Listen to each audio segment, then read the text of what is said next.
इस वीडियो में जानेंगे कि प्रोनाउंस होते क्या हैं, उनके डिफरेंट टाइप्स और बहुत सारे एग्जाम्पल्स। चलिए शुरू करते हैं।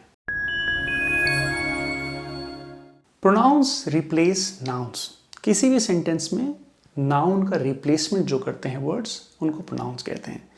आइए कुछ सेंटेंसेस देखते हैं जिससे थोड़ा कॉन्सेप्ट क्लियर हो सके। Ravi works with Riya, Ravi likes working with Riya, Ravi and Riya go home together. अब इन सेंटेंसेस को देखिए, हमने रवि एंड रिया को हर सेंटेंस में इस्तेमाल किया है। अब इसी को लिखने का एक दूसरा तरीका देखिए। Ravi works with Riya, he likes working with her, they go home together. पहले सेंटेंस में हमने रवि एंड रिया को सेम रखा है, उसके बारे में बात करेंगे। दूसरे सेंटेंस में हमने रवि की जगह ही लिखा है, रिया की जगह हर लिखा है। तीसरे सेंटेंस में रवि एंड रिया की कॉम्बिनेशन को दे के साथ लिखा है। ये एक नेचुरल तरीका है इंग्लिश लैंग्वेज में लिखने का या किसी भी लैंग्वेज में लिखने का। हम बार बार नाम अगर बोल के किसी को भी एड्रेस करेंगे हर सेंटेंस में लगातार, तो सेंस नहीं बनाता, काफ़ी नेचुरल साउंड नहीं करता। लेकिन अगर हम पहले ही सेंटेंस में जहाँ हमने कहा रवि वर्क्स विद रिया, अगर हम ये कहें और इसकी जगह हम पहले ही सेंटेंस में ही वर्क्स विद हर बोलें, तो आपको समझ ही नहीं आएगा कि ये ही कौन है और ये हर कौन है। तो ये बहुत ज़रूरी है प्रोनाउंस को इस्तेमाल करने के लिए कि कहीं भी कोई डाउट नहीं रहना चाहिए कि ये प्रोनाउन इस्तेमाल किस नाउन के लिए किया गया है। सही तरीका प्रोनाउन को इस्तेमाल करने का यही है। वरना अगर आप केवल प्रोनाउन से स्टार्ट कर देंगे और कोई जान नहीं पाएगा कि ये ही कौन है, ये शी कौन है, ये इट कौन है, ये दे कौन है, अगर उनको ये नहीं पता चलेगा तो आपका प्रोनाउंस को यूज़ करने का जो पर्पस है वो डिफीट हो जाएगा। तो ये हमेशा याद रखिए कि आपको प्रोनाउन यूज़ करना है, लेकिन जो रीडर है या जो लिसनर है उसको ये क्लियर हो जाना चाहिए कि इस प्रोनाउन का इस्तेमाल किस नाउन के लिए हो रहा है। आइए देखते हैं, हमने ही, शी, इट, दे इन सब की बात करी। ये प्रोनाउंस आते हैं पर्सनल प्रोनाउंस की कैटेगरी में। अब पर्सनल प्रोनाउंस भी तीन तरीके के होते हैं, आइए देखते हैं। सब्जेक्ट प्रोनाउंस, ऑब्जेक्ट प्रोनाउंस और पोजेसिव प्रोनाउंस। सब्जेक्ट प्रोनाउंस जैसे आई, ही, शी, दे, इट, ये वो प्रोनाउंस हैं जो हम उन नाउन्स के लिए इस्तेमाल करते हैं जो सब्जेक्ट में होते हैं। ऑब्जेक्ट प्रोनाउंस क्या होंगे? जो हम उन नाउन्स के लिए इस्तेमाल करेंगे जो ऑब्जेक्ट में होते हैं। आइए इसको क्लियर करते हैं। मान लीजिए मैं ये कहूँ Sameer saw me yesterday. Sameer saw me yesterday. तो मैंने अपने लिए यहाँ पे मी का इस्तेमाल किया। क्यों? क्योंकि मैं एक ऑब्जेक्ट हूँ। काम किसने किया है? समीर ने। समीर ने देखा है। किसको देखा है? मुझे देखा है। तो समीर तो हो गए सब्जेक्ट, ऑब्जेक्ट हुआ मैं। तो मेरे लिए एक ऑब्जेक्ट प्रोनाउन का इस्तेमाल होगा जो कि है मी। अब वहीं अगर मैंने समीर को देखा होता तो मैं सब्जेक्ट हो जाता, तो मैं कहता आई सॉ समीर येस्टरडे। यहाँ पे मैं मी सॉ समीर येस्टरडे नहीं बोलता, यहाँ पे मैं बोलता आई, क्योंकि सब्जेक्ट मैं हूँ। वर्ब या काम मैंने किया है, मैंने देखा है, समीर को देखा गया है। तो आई सॉ समीर येस्टरडे जब मैं सब्जेक्ट हूँ, जब मैं ऑब्जेक्ट हूँ तो समीर सॉ मी येस्टरडे। तो ये तो हुई ऑब्जेक्ट प्रोनाउंस और सब्जेक्ट प्रोनाउंस की बात। पोजेसिव प्रोनाउंस होते हैं जो किसी के पोजेशन बताते हैं। जैसे मान लीजिए हम अपने घर की बात कर रहे हैं तो हम ये कह सकते हैं दिस हाउस इज आर्स। तो हम ये कहना चाहिए या दिस पेन इज हिज या दिस पेन इज योर्स। तो ये जो हम वर्ड यूज़ कर रहे हैं योर्स, आर्स, ये हम बताना चाह रहे हैं कि किसका है, पोजेशन बताना चाह रहे हैं, बिलोंगिंगनेस बताना चाह रहे हैं किसी चीज़ की। तो ये प्रोनाउंस पोजेसिव प्रोनाउंस की श्रेणी या कैटेगरी में आते हैं। अब आइए कुछ एग्जाम्पल्स देखते हैं जहाँ पे लोग मिस्टेक करते हैं, स्पेशली जहाँ पे आई और मी का इस्तेमाल होना होता है। आइए देखते हैं। अब इस सेंटेंस को देखिए, Rahul and Gaurav play together. Rahul और गौरव साथ में खेलते हैं। अब अगर ये बात राहुल बोलेगा तो वो कैसे बोलेगा? मैं एक 4 ऑप्शंस दे रहा हूं आपको, आप मुझे बताइए कि कौन सा ऑप्शन सही है। क्या आई एंड गौरव प्ले टुगेदर, या गौरव एंड आई प्ले टुगेदर, या me and Gaurav play together, या गौरव एंड मी प्ले टुगेदर? आपके पास समय है, टाइम लीजिए, बताइए मुझको कौन सा ऑप्शन सही होगा। अब यहाँ पे इंपॉर्टेंट चीज़ समझने वाली ये है कि हमने कहा Rahul and Gaurav play together, मतलब ये दोनों लोग सब्जेक्ट हैं, तो इसलिए बात तो ये पक्की है कि यहाँ पे सब्जेक्ट प्रोनाउन का इस्तेमाल होगा। गौरव अपने लिए अगर बोलेगा या राहुल अपने लिए बोलेगा तो वो सब्जेक्ट प्रोनाउन का इस्तेमाल करेगा। तो मी वाले तो दोनों ऑप्शंस खत्म हो गए।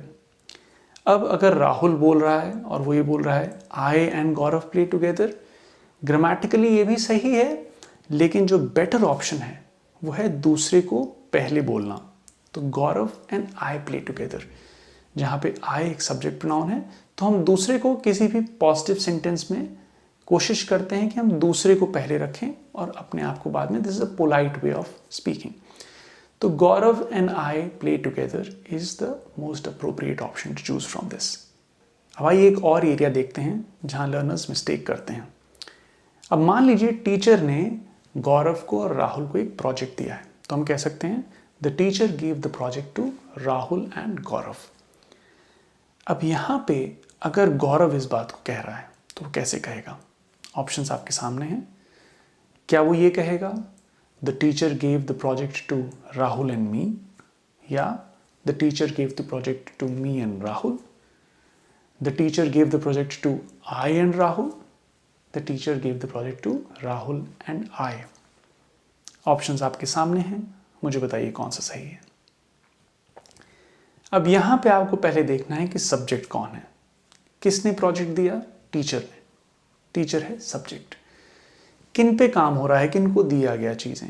ऑब्जेक्ट वो हैं। तो गौरव और राहुल यहाँ दोनों ही ऑब्जेक्ट हैं। तो पहली बात तो ये है कि अगर गौरव बोल रहे हैं तो उनको ये ध्यान देना होगा कि वो मी लगाएं और आई ना लगाएं। तो आई के दोनों ऑप्शन तो गलत हो गए। अब बात आई फिर से वही पोलाइटनेस की। पोलाइट तरीका क्या है बोलने का? तो better way would be the teacher give the project to Rahul and me. अपने आप को बाद में रखना और आई ना यूज करना, मी यूज करना, क्योंकि वो एक ऑब्जेक्ट प्रोनाउन है। एक बहुत इंपॉर्टेंट बात पोजेसिव प्रोनाउंस में याद रखने की ये है कि जो भी हमने वर्ड्स यूज करे थे आर्स, देयर्स, योर्स, इट्स, कई लोग इसमें अपोस्ट्रोफी लगा देते हैं। ये ध्यान रखिए, यहाँ पे आपको अपोस्ट्रोफी नहीं लगाना है। ये सब पॉजेसिव प्रोनाउंस की कैटेगरी में आते हैं और बिना अपोस्ट्रोफी एस के यूज होते हैं। नेक्स्ट हम पढ़ते हैं रिफ्लेक्सिव प्रोनाउंस के बारे में। अब एक बात ध्यान रखिए कि रिफ्लेक्सिव प्रोनाउंस वो हैं जब सब्जेक्ट और ऑब्जेक्ट कोई एक ही इंसान या कोई एक ही चीज़ हो। फर्ज करिए मैं शीशे के सामने खड़ा हूँ, मुझे कौन दिखेगा? मैं खुद दिखूंगा। तो क्या मैं ये बोलूँ I saw I in the mirror? नहीं। या मैं क्या बोलूँ I saw me in the mirror? नहीं। यहाँ पे हम एक रिफ्लेक्सिव प्रोनाउन का यूज़ करेंगे, I saw my self in the mirror. तो जब सब्जेक्ट और ऑब्जेक्ट किसी सेंटेंस में, जैसे यहाँ पे मैं खुद हूँ, तो हम एक रिफ्लेक्सिव प्रोनाउन का यूज़ करते हैं। मान लीजिए मैं बैठा हूँ, अकेले अपने आप से बात कर रहा हूँ, I sometimes talk to myself. या कोई मेरा दोस्त है, वो अपने आप से बात कर रहा है, he seems to be talking to himself. तो ये सारे रिफ्लेक्सिव प्रोनाउंस हैं। मैंने लिस्ट दी है आपके सामने, यही सारे रिफ्लेक्सिव प्रोनाउंस होते हैं। तो आप इनको अगर समझ लें और याद कर लें तो इनके अलावा कोई और रिफ्लेक्सिव प्रोनाउन नहीं होता। आइए कुछ मिस्टेक्स देखते हैं जहां लर्नर्स करते हैं, और मैं कुछ सेंटेंसेस आपके सामने रख रहा हूं। इन सेंटेंसेस को पढ़िए और मुझे बताइए कि इनमें क्या मिस्टेक है। पहली मिस्टेक, आर सेल्फ नहीं होता, आर सेल्व्स होता है। तो पहले सेंटेंस में आर सेल्फ की जगह आर सेल्व्स होना चाहिए। सेकेंड सेंटेंस में भी सेम चीज, देम सेल्फ नहीं होता, देम सेल्व्स होता है। हिज सेल्फ कुछ भी नहीं होता, हिमसेल्फ होता है। तो थर्ड सेंटेंस में हिज सेल्फ नहीं होगा, हिमसेल्फ होगा। देयर सेल्व्स कुछ नहीं होता, देम सेल्व्स होता है। तो फोर्थ सेंटेंस में देम सेल्व्स। अब एक बहुत इंपॉर्टेंट चीज़ जहाँ लोग बहुत मिस्टेक करते हैं, वो कई बार अपने आप को इंट्रोड्यूस करने के लिए माई सेल्फ का इस्तेमाल करते हैं। जैसे माई सेल्फ सिद्धार्थ, ये बिल्कुल गलत तरीका है अपने आप को इंट्रोड्यूस करने का। माई सेल्फ हमने देखा एक रिफ्लेक्सिव प्रोनाउन है, तो आप अपने आप को आई एम सिद्धार्थ या माई नेम इज सिद्धार्थ, जो भी आपका नाम हो वो कह के इंट्रोड्यूस करें। माई सेल्फ आपने देखा तब इस्तेमाल होता है जब सब्जेक्ट और ऑब्जेक्ट किसी सेंटेंस में सेम हो। अब आइए कुछ सेंटेंसेस को देखते हैं जहाँ पे लर्नर्स काफ़ी मिस्टेक करते हैं। अब मैं अगर कह रहा हूँ Suresh and myself went to the market, कई लोग ऐसे बात करने लगते हैं, Suresh and myself went to the market. इसमें गलती क्या है? माई सेल्फ रिफ्लेक्सिव प्रोनाउन है और यहाँ पे ऑब्जेक्ट और सब्जेक्ट सेम नहीं है, तो आपको केवल सब्जेक्ट का प्रोनाउन यूज करना है। Suresh and I went to the market. कई लोग ऐसे करते हैं, for more information please write to myself. आपको यहाँ पे एक ऑब्जेक्ट प्रोनाउन का इस्तेमाल करना है, for more information please write to me. अब आगे बढ़ते हैं और देखते हैं इनडेफिनिट प्रोनाउंस को। इनडेफिनिट प्रोनाउंस जैसे words like everybody, somebody, nobody, everything, everyone, ये सारे वर्ड्स जहाँ पे कोई डेफिनेट इंडिविजुअल को या चीज़ को नहीं बताया जा रहा है, एक कलेक्शन में है, एक अनसर्टेनिटी है, पता नहीं कि कौन है, इसलिए हम उनको इनडेफिनिट प्रोनाउंस कहते हैं। आइए एक एग्जाम्पल देखते हैं। अगर मैं कहूँ एवरीबडी इज एब्सेंट टुडे, तो आपको लग सकता है यार ये एवरीबडी की बात हो रही है, तो सब लोगों की बात हो रही है, तो हम ये इज का इस्तेमाल क्यों कर रहे हैं? इज तो एक सिंगुलर वर्ब है। तो इंपॉर्टेंट चीज़ समझने वाली यहाँ पे ये है कि एवरीबडी तो हम कह रहे हैं, लेकिन हम हर इंडिविजुअल की बात कर रहे हैं। हम एक कलेक्शन ऑफ पीपल की बात नहीं कर रहे हैं, हम हर एक इंडिविजुअल आज एब्सेंट है इसकी बात कर रहे हैं। अब आ जाते हैं इंटरोगेटिव प्रोनाउंस पे। इंटरोगेटिव प्रोनाउंस में सबसे इंपॉर्टेंट जो हैं वो हैं हु और हुम और व्हाट और विच। अब आप सोच सकते हैं कि ये व्हाट, विच, हु, हुम, ये तो क्वेश्चन पूछने वाले वर्ड्स हैं, ये कैसे प्रोनाउन हुए, ये कैसे नाउन का रिप्लेसमेंट है? तो इसका आंसर ये है कि अगर मैं पूछूं हु इज प्रेजेंट, तो इसका आंसर क्या होगा? इसका आंसर होगा कोई नाउन। तो ये एक अननोन नाउन, जो नाउन पता नहीं, जिसके बारे में क्वेश्चन फ्रेम किया गया है, उस नाउन के लिए हु यूज हुआ है। तो ऐसे ही हु, हुम, व्हाट, विच का इस्तेमाल होता है। आइए देखते हैं इंपॉर्टेंट कि इनका डिफरेंस क्या है। तो आइए देखते हैं डिफरेंस हु और हुम में। हु एक सब्जेक्ट प्रोनाउन है, हुम एक ऑब्जेक्ट प्रोनाउन है। जानना यहाँ पे बहुत ज़रूरी है कि most of the modern cases में आप हुम की जगह हु का इस्तेमाल कर सकते हैं। तो आप कहीं भी कंफ्यूज्ड हो, आप हुम की जगह हु को लगा सकते हैं। लेकिन अगर आप किसी फॉर्मल सेटअप में हैं, कहीं ऐसी जगह पे हैं जहाँ आपको ग्रामेटिकली करेक्ट होने की ज़रूरत है, तो आपको हु और हुम के बीच का डिफरेंस पता होना चाहिए। अब आइए एक सिचुएशन में देखते हैं कि हु और हुम को करेक्टली कैसे इस्तेमाल करते हैं। मैंने आपसे कहा हु एक सब्जेक्ट प्रोनाउन है, हुम ऑब्जेक्ट प्रोनाउन है। इसका मतलब क्या है? आइए देखते हैं। अगर मैं कहूँ Gaurav met Rahul at his house, अब इस जगह पे इस सेंटेंस में सब्जेक्ट कौन है? गौरव। गौरव मेट राहुल, राहुल है ऑब्जेक्ट। काम किसने किया? गौरव ने। किस पे किया? मेट राहुल। अब अगर मैं आपसे क्वेश्चन पूछूं हु मेट राहुल, तो आप कहेंगे गौरव मेट राहुल।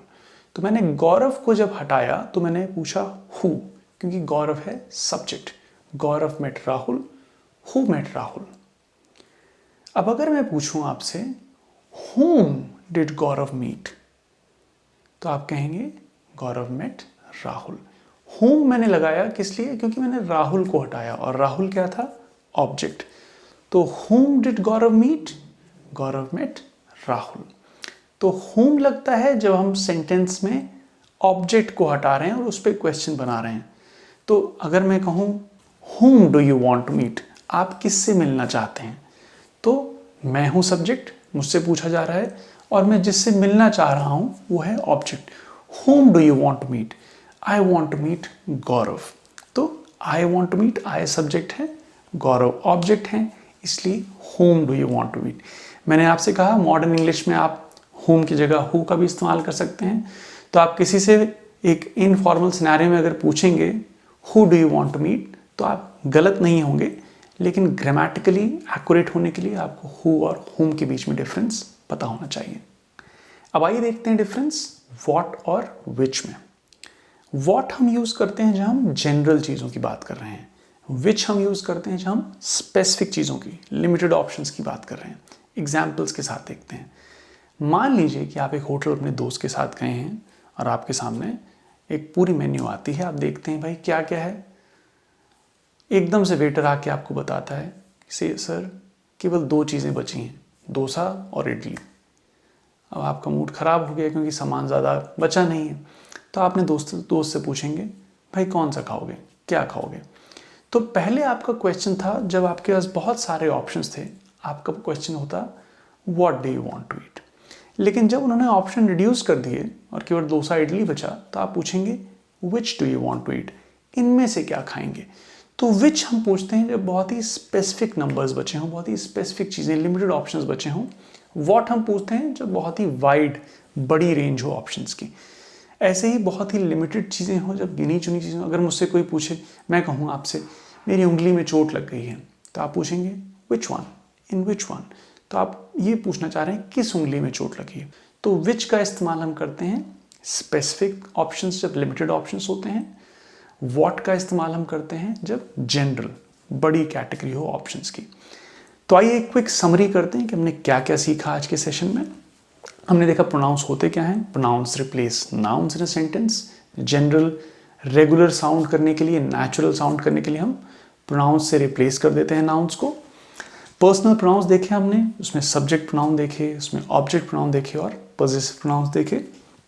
रिफ्लेक्सिव प्रोनाउन देखा जब सेंटेंस में सब्जेक्ट और ऑब्जेक्ट सेम हो, myself, himself, themselves type. Indefinite pronouns हमने देखा जैसे everybody, nobody, everyone, something, someone. और लास्ट में हमने इंटरोगेटिव प्रोनाउंस देखे जैसे व्हाट, विच, हु और हुम। हमने इनके बीच के डिफरेंस भी जाने। अब अगर आपके पास कोई डाउट हो, कोई स्पेसिफिक क्वेश्चंस हो इनको लेके, मैं इन पे भी डिटेल वीडियोज आके बनाऊंगा। लेकिन प्रोनाउंस को भी एक जनरली कवर करना था तो हम लोगों ने उसको किया। डिटेल में इन टॉपिक्स पे भी वीडियोस बनेंगे आगे। लेकिन अभी तक की बात में, अभी तक की चर्चा में आपको कोई भी क्वेश्चन लगता है, कोई डाउट है, कोई प्रॉब्लम लगती हो, तो मुझे प्लीज़ कॉमेंट्स में बताइए। मैं वहाँ पे चाहूँगा, कोशिश करूँगा कि आपकी हेल्प कर सकूँ। I hope it helps. Take care.